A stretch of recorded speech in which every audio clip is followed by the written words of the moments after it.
넘어질까 조심하라. 아멘. 다른 목사님들은 어떤지 모르겠지만 저는 제 설교를 못 들어요. 제가 다른 분들은 자기 설교를 자기가 들으면서 다시 한번 점검하고, 이걸 내가 이렇게 전했구나, 다음번에는 바꿔야겠다, 이렇게 표현하면 안 되겠다, 그러면 오류도 수정하면서 열심히 설교를 듣는다고 하는데 저는 제 설교를 도무지 들을 수가 없어요. 이번 주 설교를 아마 인터넷에 올렸나 본데 어떤 분이 제게 그런 얘기를 하거든요. 목사님, 이번 주 설교 댓글을 보셨나요? 저는 제 설교를 안 듣는 사람인데 뭘 보겠어요. 그래서 잘 모른다고 했더니 어떤 성도님, 인터넷 성도님이 이런 글을 올려놨어요. 그러면서 알려주더라고요. 그 성도님이 이런 얘기를 했다는 거예요.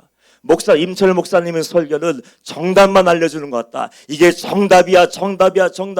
게다가 목소리 톤은 얼마나 높은지 귀가 따갑고 매일매일 회개만 증거하니 듣기 싫었다는 거예요. 여러분, 오해하지 마십시오. 제가 목소리가 높아지고 얼굴이 굳어서 어떤 분은 눈에서 레이저가 나간다고 하는데, 여러분, 하나님이 이렇게 만들어 놓으신 거 어떻게 합니까?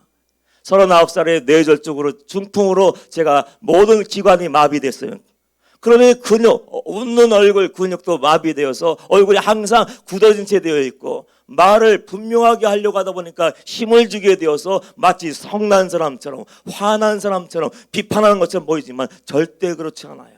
있는 힘을 다해서 구원의 말씀을 있는 그대로 잘 전달하기 위해서 노력하다 보니까 힘을 주는 것뿐이지, 여러분들 화나서 여러분 혼내는 게 아니고 정죄하는 게 아님을 믿으시길 축복합니다. 이렇게 분위기가 좋아야 되는데, 그분 아마 제 얼굴 그 사정을 잘 몰랐는지 왜 임철 목사님은 항상 소리를 높여서 우리를 혼내지, 맞은데 또 때리지, 항상 화가 난 얼굴이야. 그래서 그런 마음이 있었는지 정답만 얘기하고 귀가 따가워서 듣기 싫었다는 거야. 그래서 별로 관심도 없었는데 그럼에도 불구하고 그분은 제 설교를 계속 들었나 봐요. 어느 날 말씀을 듣고 있었는데 갑자기 두려운 마음이 들더랍니다. 두려운 마음이 몰려들고 회개의 영이 임하는데, 그 순간 나도 모르게 손이 발이 되도록 빌고 싹싹 빌고 심판이 내 앞에 놓여 있는 것처럼 그 마음이 들어서 죄를 끊어버리고 죄를 잘라버리고 다 던져버릴 수밖에 없었다고요. 그렇게 고백을 하면서 이제야 말씀이 들리네. 이제 말씀이 들리고 회개의 말씀이 정말로 들려줘야 내가 죄인인 것을 알게 되고, 내가 죄인인 것을 알아야 내가 회개하고 거듭나고 구원받을 수 있네. 가만히 보니까 이것저것 섞지 않았대요. 다른 목사님들 설교는 이것도 섞어버리고 저것도 섞어버리고 다 섞어서 이제 짬뽕이 되게 만드는데, 임철 목사님의 설교는 순전한 복음만 증거하는구나. 그러고 나서 회개하고 나서 그렇게 깨달았대요. 이게 바로 순전한 복음이고, 마음의 문이 열려야만 말씀을 듣고 아멘하고 나를 죄를 던져버리고 회개할 수 있구나를 깨닫게 되었다고 얘기하더라고요. 그런 성도님들을 많이 만나봤습니다. 미국에 가서는 말씀 증거했더니 제게 와서 따졌어요. 목사님, 그러면 도대체 누가 구원받을 수 있습니까? 도대체 어떤 사람들이 심판을 피하고 하나님 나라에 들어갈 수 있습니까? 따지러 온 사람도 있었는데, 그 성도님도 제 설교를 3번 듣고 나서 저에게 찾아와서 간증을 했어요. 처음엔 거부감도 들고, 이거 뭐야, 사람들 선동하는 거 아니야? 힘들게 살고 있는데 어렵게 만드는 거 아니냐, 그런 마음을 갖고 있었는데, 3번째 동일한 말씀을 듣는데 마음의 문이 열리고, 이 말씀이 유일한 소망이구나 하고 말씀을 마음으로 은혜로 받기 시작하니까 내 죄인됨을 알게 되고, 이제야 내가 오늘 구원받게 되었습니다. 그렇게 회개를 하고 건진받았다고 간증을 했어요. 여러분, 왜 임철 목사가 반복해서 이런 말씀을 증거할까?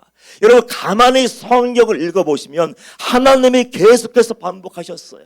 예수님이 계속해서 반복하셨어요. 독사의 새끼들아 얘기하면서, 서기관들아 바리새인들아 하면서 책망하시면서 예수님께서 계속해서 그들의 영혼을 위해서, 그들의 구원을 위해서, 그들의 심판대 앞에 온전하게 설 수 있도록 그들을 살려내기 위해서 끊임없이 반복하신 말씀이 어떤 말씀입니까?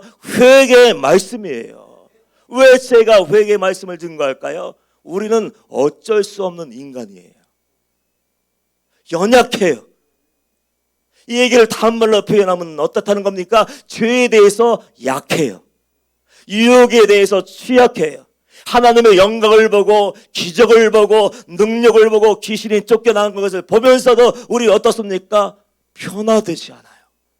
하나님을 내가 알고, 우와, 하나님이 정말 살아계신 분이네, 하나님 능력 있는 분이네, 하나님의 그 영광을 보면 어떻게 해야 됩니까? 끝까지 하나님을 위해서 살아야 되고, 구원받았으면 구원받은 자의 삶을 살고, 죄의 무서움을 알았으면, 사단의 실체를 경험했으면 마음을 지키고 생각을 지키고 입술을 지켜서 항상 하나님을 내 앞에 모시고 두렵고 떨림으로 끝날까지, 천국에 들어갈 때까지 피 흘리기까지 싸우며 이겨야 되는데 우리는 어쩔 수 없는 인간이더라고요. 아담을 보십시오. 하와를 보십시오. 누가 하나님의 얼굴을 보았을까요? 저는 그 본문을 묵상할 때마다 아담과 하와 같은 자가 있었을까? 하나님의 얼굴을 보았지, 하나님의 음성을 들었지, 하나님이 창조해내신 아주 깨끗하고 순수한 그 낙원인 그 에덴 동산에서 모든 것을 책임진 자로 택함받았지, 그 은혜가 어디 있어요? 날마다 매일매일 동산을 거느시는 하나님과 하나님을 보았고 함께 산책하며 하나님의 말씀을 매일매일 들으며 하나님 여기가 좋사오니 이 천국이 아닙니까? 하나님이 이곳에 우리 함께 하시니 이것이 바로 하나님 나라가 아닙니까? 너무 좋아했던 그 사람들이 어떻게 되었습니까?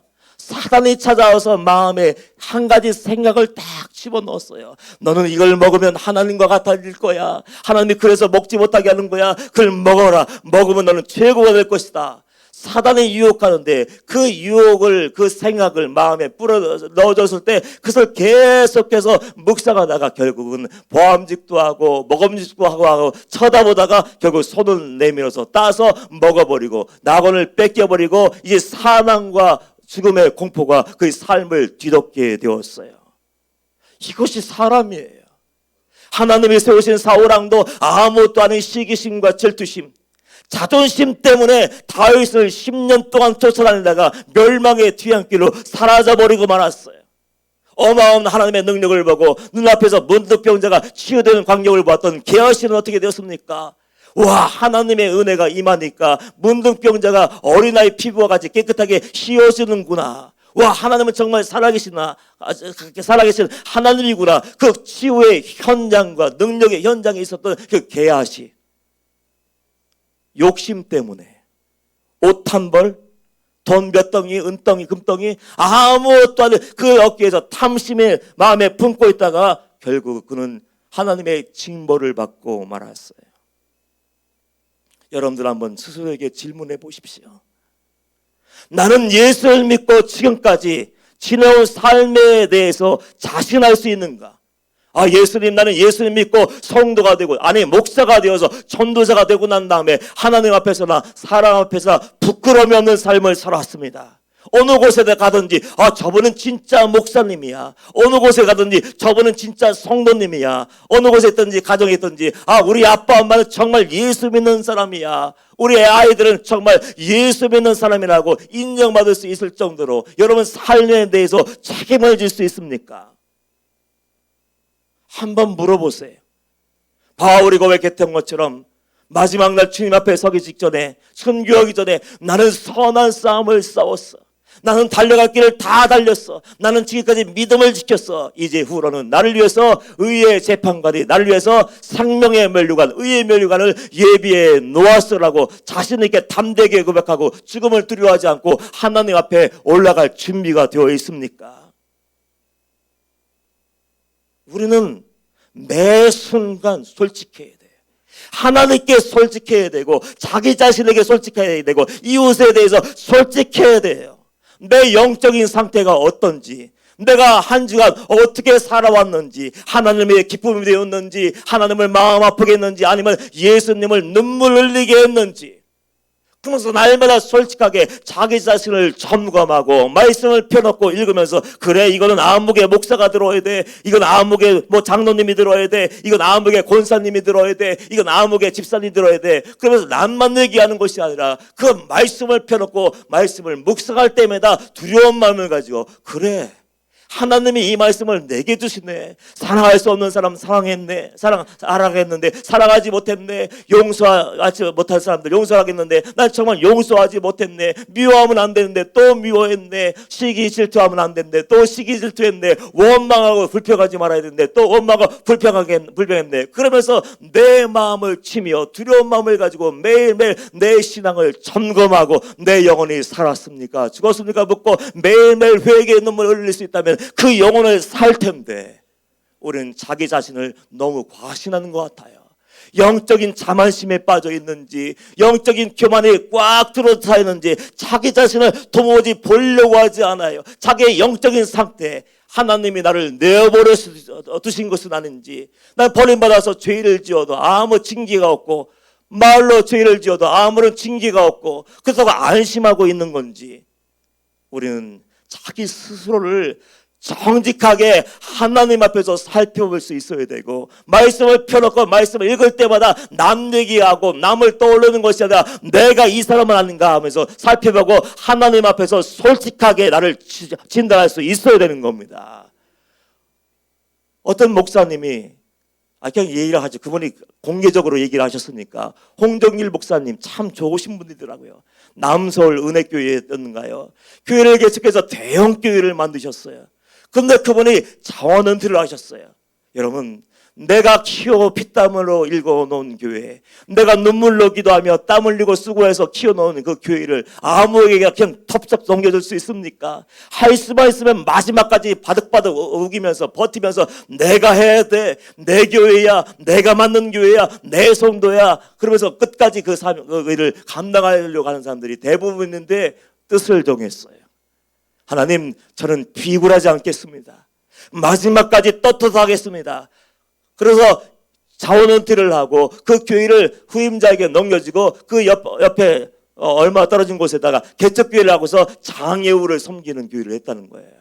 그러면서 매일매일 어떤 마음이 있었냐면, 나는 마지막까지 아름다운 사람이 될 거야. 마지막까지 욕심 때문에, 명예 때문에, 권력 때문에, 돈 때문에, 그 무엇 때문에 하나님을 망치시켜드리고 하나님을 마음을 아프게 하지 않고 나는 깨끗하게 살다가 마지막 순간까지 그 깨끗한 모습으로 살다가 아버지 앞에 당당하게 걸어갈 거야. 그 마음을 가지고, 자부심을 가지고 나는 다 버렸어, 나는 다 남을 줘버렸어, 나는 이렇게 사는 거야 하고 살고 있었는데, 어느 날 하나님이 그 마음을 주셨는지 모르겠어요. 하나님이 그 마음을 주셨는지 갑자기 기도하는데 자기의 죄가 하나둘씩 보이기 시작하더래. 내가 이거 다 버렸다고 했는데, 욕심들, 탐욕들, 음란들, 거짓들, 위선들, 모든 것을 다 버렸다고 생각했는데 어느 순간 내 삶을 돌아보고 기도하다 보니까 내 삶에, 내 영혼 속에 덕지덕지 다 온갖 죄악들이 다 붙어 있더래요. 그래서 너무 깜짝 놀라서 나도 모르게 이런 절규가 쏟아져 나왔다는 거예요. 하나님께 나가서 회개 기도하면서, 하나님, 나 홍정일 목사도 나 자신을 믿을 수가 없습니다. 하나님, 나를 살려 주옵소서, 나를 구원하여 주옵소서, 나를 건져 주옵소서 하면서 매일매일 회개의 기도를 드린다고 이렇게 얘기를 하더라고요. 사도 바울의 고민도 여기에 있었습니다. 고린도 교회의 성도들에게 편지하면서 성령의 역사가 강했던 교회, 성령의 은사가 넘쳐났던 교회, 기적이 있었던 교회, 하나님의 권능의 선포들, 그 교회에 있는데 입에 담을 수 없는 온갖 죄가 다 막 드러나게 된 거예요. 막 이거 세상 사람들도 짓지 않는 그 죄 가운데 있다는 얘기를 듣고 얼마나 마음이 아픈지 그들에게 막 그들의 죄를 얘기하면서, 분열에 대해서 얘기하면서, 당짓는 것에 대해서 얘기하면서, 음란에 대해서 얘기하면서, 그들도 너희들 그렇게 하면 안 돼 하면서 얘기하다가 9장 27절 말씀에 이렇게 고백을 하더라고요. 내가 내 몸을 쳐 복종하게 함은 내가 남에게 전파한 후에 자신이 도리어 버림을 받을까 두려워함이로다.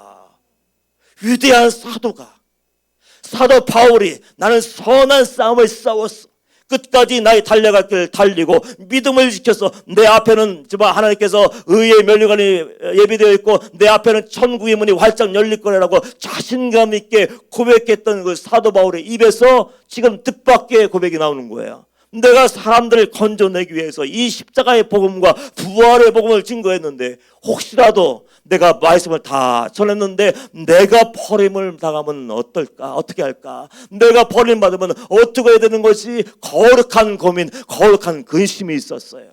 우리 인천 막주교회 성도들에게는 바로 이런 거룩한 근심이 있기를 축원합니다. 거룩한 근심과 거룩한 고민은 회개에 이르게 해요.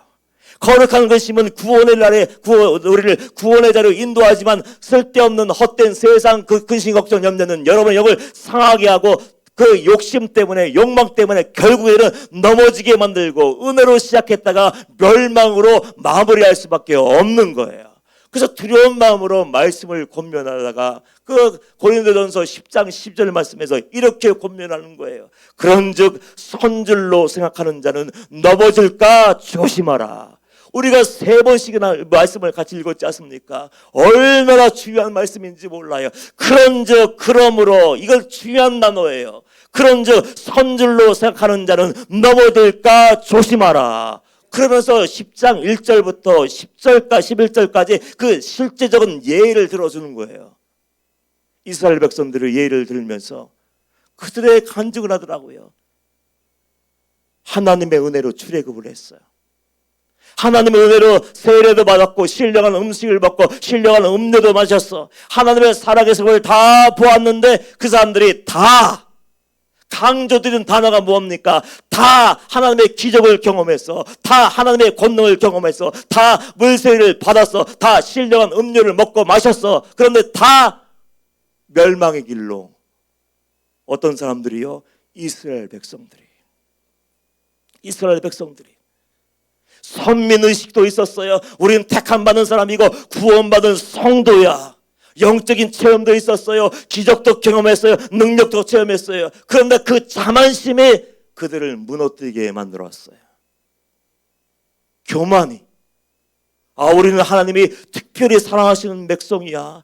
우리는 특별히 말이야 하나님이 기억하시는 그 사람일 거야 하며 그런 마음이 있었는지 자만하고 있다가 어이없이 그 사람들은 우상 숭배의 죄에 빠지게 되었고 음행죄에 빠지게 되었고 하나님을 시험했으며 그리고 원망 불평하다가 광야에서 다 엎드렸다. 어떤 사람들이요? 하나님의 능력을 생생하게 봤던 사람들. 저는 이게 두려워요. 아니 어떻게 하나님의 능력을 경험하고 하나님의 살아가심을 경험하고 구름기둥과 불기둥을 우리 인도하시고 삶의 현장에 찾아오셔서 말씀하시고 내 삶을 책임지시고 보호하시고 인도하셨던 그 하나님의 은혜를 체험했는데 하나님을 놓쳐버릴 수 있을까? 얼마든지 있다는 거예요. 봐라. 이스라엘 백성들이 이런 어마어마한 하나님을 경험하고 어마어마한 엄청난 하나님의 능력을 경험했는데도 불구하고 우상 숭배에 음행에 빠지고 주님을 시험하다가 그리고 원망 불평하다가 다 멸망당했어. 그러면 하물며 너희는 어떻게 했느냐 하고서 우리에게 지금 큰 물음표를 던지고 있는 거예요. 너희들 지금 영혼 살아있니? 너희들 구원받았다고 착각하고 있는 거 아니냐? 너희들 십자가 군병이라고 자만하고 있는 거 아니냐? 너희들 거룩한 신부라고 생각하고 있는 거 아니냐? 이 사람들도 다 넘어지고 쓰러지고 온갖 죄를 다 저지르다가 멸망의 뒤안길로 사라져 버렸어. 너희들은 지금 영혼의 상태가 영적인 상태가 어떠냐고 우리에게 큰 질문을 내리고 있는 거예요. 던지고 있는 거예요. 자격을 상실한 사람들이 너무 많더라고요. 성도의 자격을 상실한 사람들, 종의 자격을 상실한 사람들 얼마나 많겠습니까? 그래서 그 얘기하면서 너희들도 얼마든지 넘어질 수 있고 쓰러질 수 있고 하나님을 놓쳐버릴 수 있고 멸망 나갈 수 있으니까 그런즉 선질로 생각하는 자는 넘어질까 조심하라. 우리는 연약해요. 매일매일 싸우지 않으면 자기 자신과 싸우고 세상과 싸우고 죄와 싸우고 유혹과 싸우지 않으면 얼마든지 우리도 엄청난 하나님의 권능을 내 직접 체험했음에도 불구하고 하나님을 보고 기도하다가 환상과 계시를 보고 음성을 들었음에도 불구하고 얼마든지 예수님을 놓쳐버리고 예수님이 미워하시고 싫어하시는 그 죄를 짓다가 멸망의 심판을 받고 역사의 뒤안길로 사라져버릴 수가 있는 거예요. 그것이 얼마나 두렵습니까? 언젠가 우리 권순호 목사 대구 방주교회에서 목회하고 있는 권순호 목사가 그 복무하고 있는 그 지역이 가까운 지역이었나 봐요. 그 지역 교회를 얘기하면서 그 교회가 정말 안 됐습니다. 그 교회를 어떻게 좀 도와줘야 되는데, 해서 저희 공동체에서 목사님께서 이제 관심을 가지고 그 교회를 세워준 적이 있어요. 그 목사님 부부는, 사모님하고 내인은 어렵게 목회를 하고 있었어요.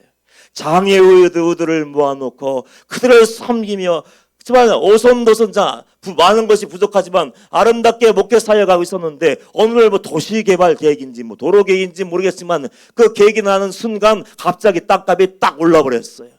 그래서 그 교회로서는 생전 구경도 하지 못한 어마어마한 돈을 이제 보상금으로 받게 됐어요. 그 교회는 장로님 한 분이 계셨는데 평생도록 그 목사님과 사모님을 도와서 어려운 이웃들을 돕는 일에 솔선수범했던 분이에요. 정말 선한 이웃이 되어서, 사마리안이 되어서 그 영혼들을 섬기고 돌봤던 분인데, 보상금을 딱 받자마자 도망가 버렸어요. 교인은 거리에 내앉게 되었고, 오갈 데 없어서 장애우 센터에서 그제 하루하루 그냥 생활하는, 막 갑자기 하루아침에 날벼락을 맞은 거죠. 그런 삶을 살게 되었어요. 그래서 할 수 없이 법적으로 조치를 취했는지 모르겠지만 법적인 조치를 취해서 그 도망갈 장로님을 붙잡아서 이제 얘기를 하는 거예요.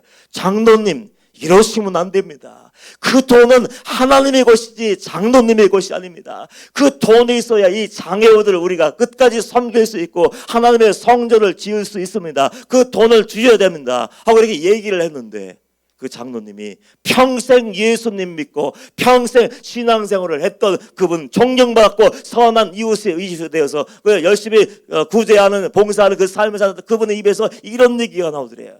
그래, 나는 저주받은 사람이다.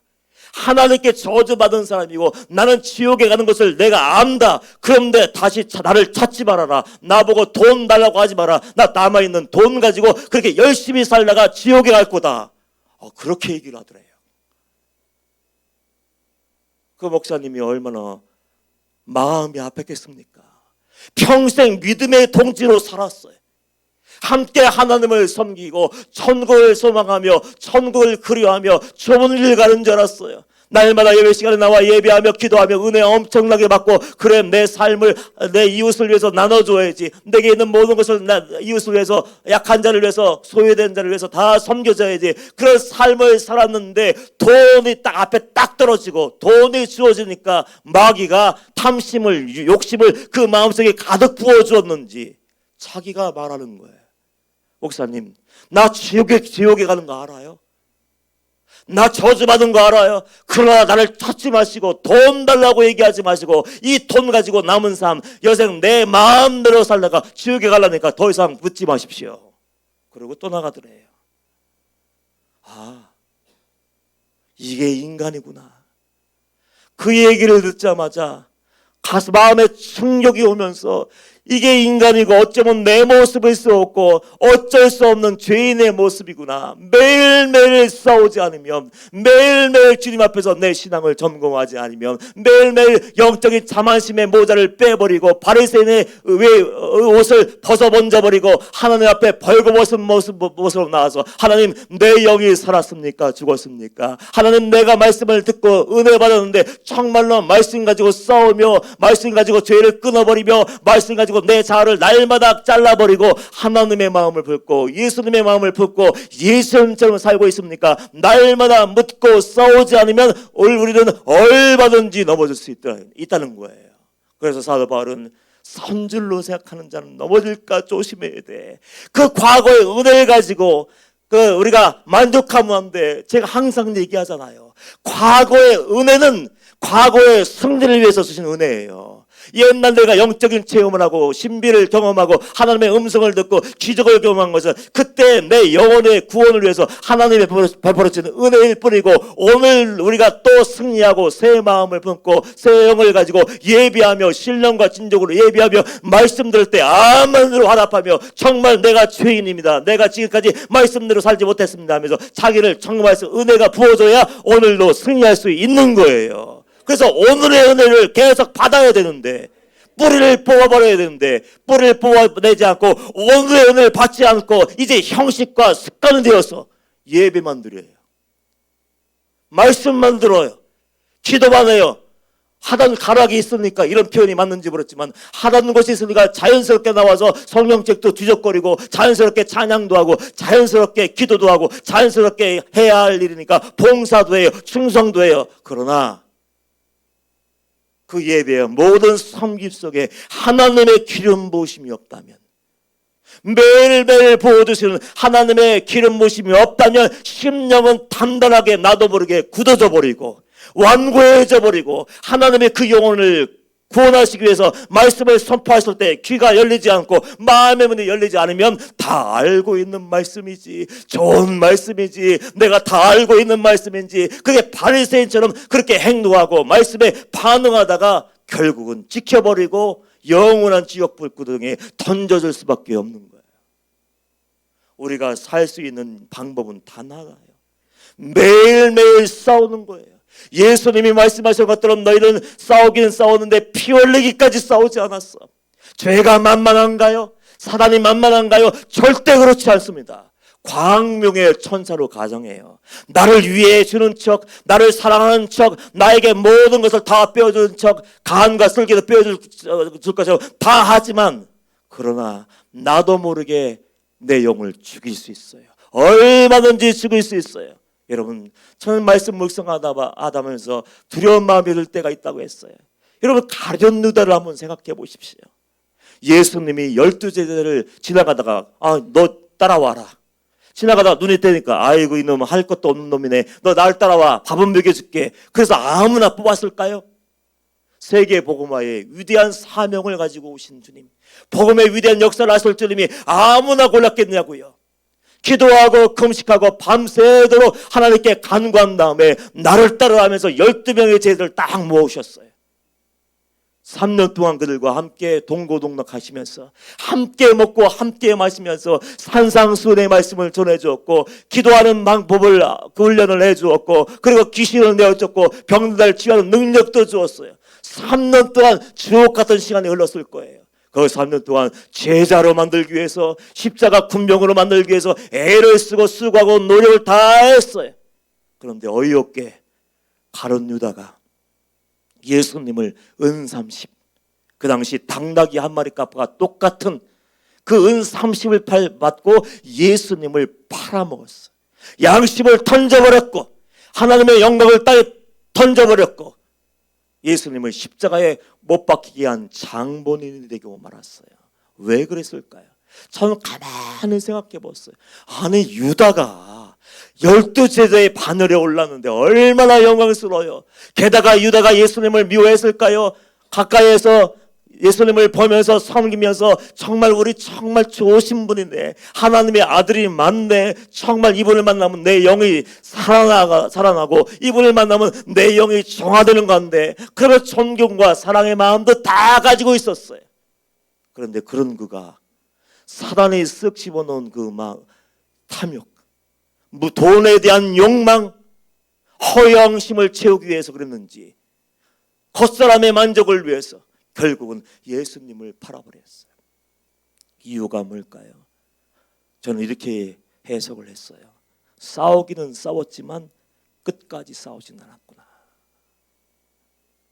계속해서 싸우고 계속해서 뿌리를 뽑아내고 또 잘라내고 또 잘라내고 또 잘라내야 되는데, 싸우는 게 힘이 들었는지 지쳤는지 아니면 이렇게 사는 것이 아무 낙이 없다고 생각했는지 싸우기를 포기했기 때문에 남아있는 잡뿌리가 무럭무럭 자라게 되었고 그 마음의 정원을 장악하게 되었고 결국에는 예수님을 팔아버리는 극단적인 선택을 한 거예요. 싸워야 되지 않습니까? 여러분도 약한 부분이 다 있어요. 어디에서 넘어지는지, 여러분 어떤 부분에서 내가 울컥하는지, 내가 어떤 부분에서 내가 울분을 토하는지, 어떤 부분에서 내가 확 쏟아부었는지, 그 부분 약한 부분이 있어요. 그건 어떤 말을 하는 거냐면요, 여러분이 뿌리를 뽑기는 뽑았는데 아직도 뽑지 않았다는 걸 얘기하는 거예요. 그것을 완벽하게 뽑아내지 않으면 언젠가 숨어있는 뿌리는 나오게 됩니다. 잡초 얼마나 끈질깁니까? 다 잘라서 없는 것 같은데 일주일만 방치해버리면 또 올라와 있어요. 이래서는 안 되겠다 싶어서 제초제까지 뿌릴지도 모르는데 막 이 설명서를 읽어가면서 열심히 마당에다 다니면서 다 뿌려놓았는데 다 말라 죽은 줄 알았는데 또 일주일 지나서 와보면 또 돌아 올라와 있어요. 이게 바로 죄예요. 이게 바로 죄예요. 교만이든지 영적인 자만심이든지 내 의로움을 자랑하든지 어떤 죄이든지 간에 그걸 매일매일 청음하고 매일매일 싹을 잘라내지 않고, 아니 이 호미와 삽을 가지고 땅속 깊이 마음속 깊은 곳에 심어있는 그 죄의 뿌리를 차단해서 긁어서 빼내지 않으면, 아픔이 있다고 그냥 덮어버리면 결국은 그 남아있는 뿌리가 그 영혼을 지배하고 마음의 정혼을 망쳐버리고 결국은 가룟유다처럼 사울처럼 다윗처럼 해서는 안 되는 그 죄를 저지르고 마는 거예요. 그래서 다윗은 심각한 게 고민하고 기도하면서 내가 버림을 받을까 봐 두려워. 그런데 너희도 두려운 마음을 가지고 있어야 돼. 그런즉 손질로 생각하는 자를 넘어질까 조심하라. 그냥 구호로 외우는 것이 아니라, 표로 써놓는 것이 아니라 매일매일 할 수 있으면 순간순간 물어야 돼. 임철 목사, 남의 죄를 보면서 좋아하지 마. 남의 죄를 드러내고 고소하지 마. 너도 넘어질 수 있어. 반면교사로 삼아야 돼. 그러면서 자기 자신을 점검하지 않으면 안 되고, 어떤 죄된 마음들, 하나님이 싫어하실 마음이 쓱 올라올 때 여러분 반대로 반응하시기를 축복합니다. 그래야 살겠더라고요. 욕심이 들어오려고 하면 그래 이때 더 내가 나눠줘야지. 저는 순간순간 그런 마음 먹어요. 아 내가 이거 필요한데 이걸 살까? 근데 얼마야? 하고 물어봤다가 그래 이럴 때 내가 마음을 바꿔먹어서 이만큼 무언가를 살 것을 모아놨다가 내가 이웃을 위해서 남겨줘야지. 저는 이런 마음을 품으려고 개인적으로 노력을 내요. 또 뭐가 필요한데? 그래 이때가 기회야. 이걸 가만히 남겨뒀다가 내가 아프리카에 보내야지. 어떤 것이 또 필요해요. 왜 필요한 것이 없겠습니까? 똑같은 양복만 입고 싶은 사람이 어디 있겠어요? 구두 한 켤레로 1년 내내 신고 싶은 사람이 어디 있겠습니까? 사고 싶은 마음이 있어요. 품위 유지하고 싶어요. 깨끗하고 멋있게 보이고 싶어요. 그런데 마음속에는 그래 필요한 것이지만 그래 이때 이 욕심을 던져버리고 그냥 있는 거 깨끗하게 하고 오면 되는 거 아니야. 그리고 그 마음을 다 모았다가 그걸 모았다가 다 남모르게 왼손이 모르게 오른손이 모르게 거기서 흘려보내는 거예요. 얼마나 좋은지. 여러분도 승리하기를 원한다면 분노가 일어나고 판단이 일어나고 무엇인가 얘기하고 싶을 때 그 마음을 다 죽여버리고 오히려 반대로 내가 너를 사랑한다, 내가 너를 기뻐한다, 내가 너를 용서한다 이렇게 반응하기를 축원합니다. 그러니까 무엇인가 더 갖고 더 받으려고 얻으려고 하는 그 마음이 들 때 그 마음 흘려보내기로 한번 결정을 내보세요. 다음 주가 어떤 주일이죠? 벌써 잊으셨네. 큰일 났네. 추수감사들 예배를 드려요. 저희 교회인 전방직교회는 부자는 별로 없는 것 같아요. 제가 스스로 얘기합니다. 하나님께 기도하면서 개미 군단이다. 그런데 하나님 개미 군단이 모여있는 것 같은데 어떤 교회보다 더 많은 헌금이, 어떤 교회보다 더 많은 선교비를 허락하여 주시니 얼마나 감사한지요 하면서 방직교회와 방직교회 성도들에 대한 자부심이 있어요. 이번에도 바자회하고 추수감사 헌금을 해서 우리 장로님, 선교부장님인 조성장님이 아마 2월달인가요? 1월달쯤 직접 아프리카 케냐를 가요. 만날 수 있으면 직접 고아들 만나서 음식도 나눠주고, 약이 없어서 죽어가는 영혼이 있으면 그 1,000원짜리만 있으면 사는데 죽어가는 그 영혼들을 위해서 약도 사주고요. 그리고 태어날 때부터 뭐가 잘못되었는지 발이 뒤틀어져서 평생 걷지 못하고 동굴 속에서 갇혀있는 것처럼 어둠 속에서 나오지 못한 아이를 치유하기 위해서 모든 지원을 다 할 거예요. 여러분 기도하십시오. 내 마음에 욕심이 들 때, 내 마음에 더 가지려고 할 때, 더 높아지려고 하고 사람들에게 더 인정받기를 원할 그럴 때 오히려 낮아지시고, 입에서 악한 말이 나올 때 그 영혼을 살리는 얘기를 하고, 욕심 탐욕이 들 때 반대로 이때가 내가 모든 것을 나눌 수 있는 기회구나. 이것을 나는 없어도 살지만 이걸 받는 사람들은 이게 없어서 죽어가는구나. 그 마음을 밤대로 한번 팍 먹어보시고 그 자기와 싸우는 거예요. 자기 생각과 자기 마음과 자와 매일매일 부들부들 떨면서 실패할 때도 있지만 또 싸우고 또 싸우고 또 싸워서 그 흘려보낼 수 있다면 여러분이 행한 모든 것 저 하나님이 기억하실 줄 믿습니다. 사람이 알아주지 못하도 하나님이 알아주시면 되는 거 아니에요. 사람이 인정하지 않아도 박수 쳐지 못해도 우리 이천방주교회 성도님들은 그냥 얼굴만 봐도 어떻게 사는지 알겠다. 하나님이 이렇게 인정해 주시면 되는 거 아니에요. 여러분 꼭 기억하십시오. 그런 삶을 꼭 이루세요. 날마다 점검하지 않으면, 날마다 싸우지 않으면 나는 내 멋대로 가게 돼요. 내 감정대로, 내 기분대로, 내 자존심을 붙잡고 그렇게 살 수밖에 없어요. 그래서 사도 바울은 고린도 교회의 성도, 성령이 역사하는 그 고린도 교회 성도에게 편지하면서 이렇게 살면 안 돼. 영적인 자만심에 빠져 있으면 안 돼. 영적인 교만을 버리고 죄를 끊어버리고 십자가를 위해서, 주님을 위해서 살아야 돼. 그러면서 자기 자신도 두려워하면서 그들에게 경고를 하는 거예요. 이 하나님의 어마어마한 능력을 경험했던 사람도 다 멸망당했어. 구름 기둥과 불 기둥이 왔던 그 백성들도 다 멸망당했어. 하나님의 사과에 살아계심을 날마다 목도했던 그 사람도 넘어졌는데 우리는 어떻게 했느냐. 그런즉 선줄로 생각하는 자는 넘어질까 조심하라. 이거 언제까지요? 주님 앞에 설 때까지. 이제는 사단이 시킨 대로 하지 마시고요, 반대로 반응하시고 하나님이 무엇을 기뻐하실까 생각하시고 하늘나라의 보화를 심을 수 있는 저 여러분 되셔서 마지막 날 하나님께 칭찬받고 인정받는 천국 백성 되시기를 주님의 이름으로 축복합니다. 우리 주여 한번 부르고 동서 기도합니다. 하나님 싸우게 하옵소서. 하나님 나머지 잔가지 한 뿌리가 남았을지라도 그 남아있는 잔뿌리 하나 뽑아낼 때까지 피 흘리기까지 싸우게 하셔서 하나님 사단을 시킨 대로 하지 말게 하시고 하나님이 기뻐하시는 삶을 삶으로 살아내게 하여 주시옵소서. 하나님의 기쁨을 내게 하여 주옵소서. 그리고 안수 받기를 원하시는 분들 있으면 나오시면 기도하겠습니다. 주여 한번 부르고 동서 기도합니다. 주여 성령님